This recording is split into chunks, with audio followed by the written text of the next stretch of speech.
The Canadian investment industry provides financial advice and financial products to Canadians. This service has been around for decades and is costly to the client. In defense of the financial service sector, the financial advisor and the product providers, typically mutual fund companies, are not necessarily responsible for the high cost. They are not making obscene amounts of profit in relation to their investment. The sector is overregulated, in my opinion, and regulations increase cost. The fact remains that clients are charged high, typically hard to discern fees. Fees and other costs are a drag on the growth of your money. The drag, or leakage, can be and is likely significant. You can slash the leakage by becoming your own financial advisor.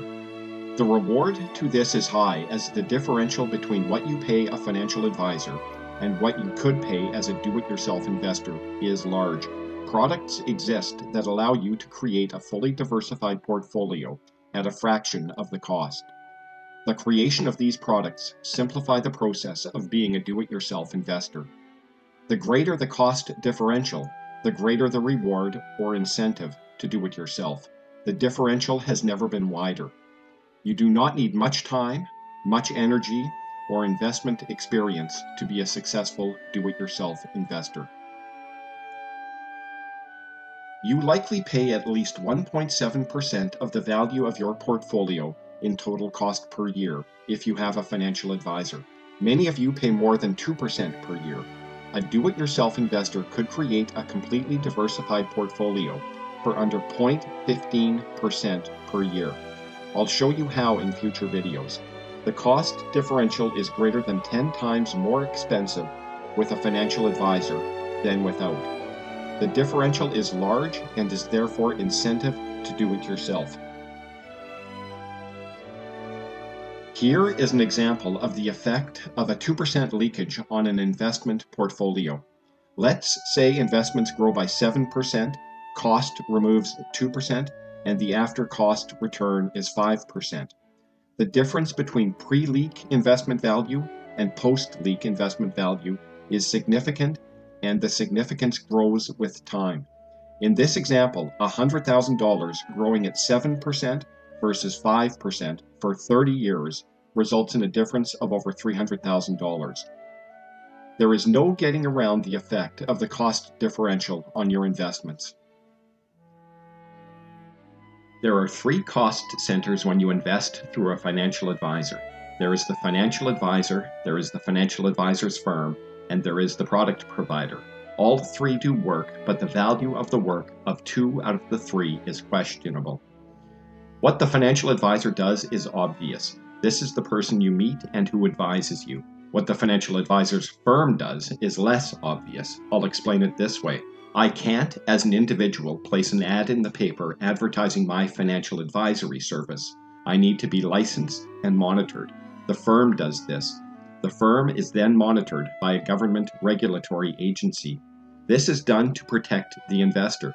There are benefits to this, but it does increase cost.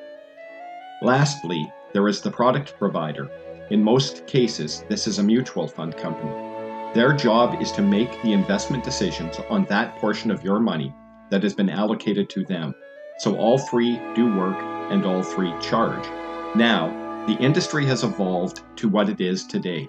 The product provider extracts the total cost from your investment. They then send a cut of this to the financial advisor's firm. The financial advisor's firm sends a cut to the financial advisor. All three parties receive a portion of the total charge. Now, in my opinion, only one of the three parties is potentially providing value. The financial advisor likely provides useful, ongoing advice that you can judge and determine its value. The financial advisor's firm is necessary given current regulation, but little value is provided, and product providers, in the aggregate, do not add value, as the next presentation will prove. I should explain how you pay, because you never see a charge. I'll use an example. Let's say a mutual fund has a 2% cost.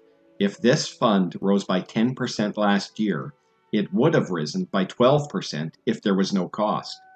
If this fund fell by 10% last year, it would have fallen by only 8% if there was no cost. The amount is extracted from the fund and distributed among the 3 cost centers. It comes down to this. The question isn't, does the financial service sector provide value? The proper question is value commensurate with the cost? You have a good idea of the long-term effect of an annual 2 percentage point cost. I use 2% as an example. Many of you pay more, and even 1% is significant. Note that if you deal with a bank, it seems seamless, but the financial advisor, the financial advisor's firm, and the product provider are still present. I'll defend the financial advisor. Many good advisors are frustrated at what the industry has evolved into, but there is nothing they can do.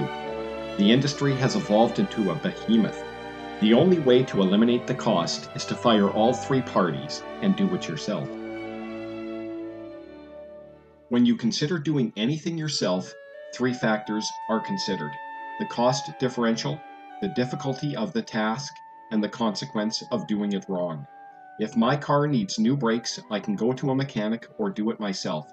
What do I save if I do it myself? If the parts are $400 and the mechanic charges me a total cost with parts of $1,500, my reward for doing it myself is $1,100, or close to 4 times my money. Only the mechanically inclined think it is easy. The fear of doing it wrong, or the fear of sailing through a red light, prevent most from undertaking the task on their own. The cost differential isn't too large, it is a difficult task, and there are potential catastrophic consequences if you do it wrong. So, most go to a mechanic for brakes. If I shingle my roof myself, I probably save around 4 times my money. I don't want to fall off the roof, and I have visions of water streaming from my ceiling on a rainy day. I call a roofing company. An example on the other end of the spectrum is a leaky sink faucet. It costs 25 cents to buy a faucet washer, and you probably have a wrench. So 25 cents, a little time to watch a YouTube video, and a little bit of work compared to the cost of calling a plumber. If the plumber charges $100, you save 400 times your money by doing it yourself. It is a 30-minute task. If you get it wrong, you do it again and again until you get it right. There is little downside if you do it yourself. The cost differential to be your own financial advisor is between 13 to 18 times per year for most investors. It isn't difficult becoming your own financial advisor, especially with the advent of new financial products. If you get the asset allocation reasonably correct, which I will talk about later, it's hard to go wrong. Here are the steps you would take to get this done. I'll let you read the bullet points on your own. Future videos will help you in these areas, and there are resources, people, and companies that will assist you. Let me say a few words about online brokers or discount brokers. The terms are interchangeable. You will need to open accounts with an online broker. Every bank has an online broker.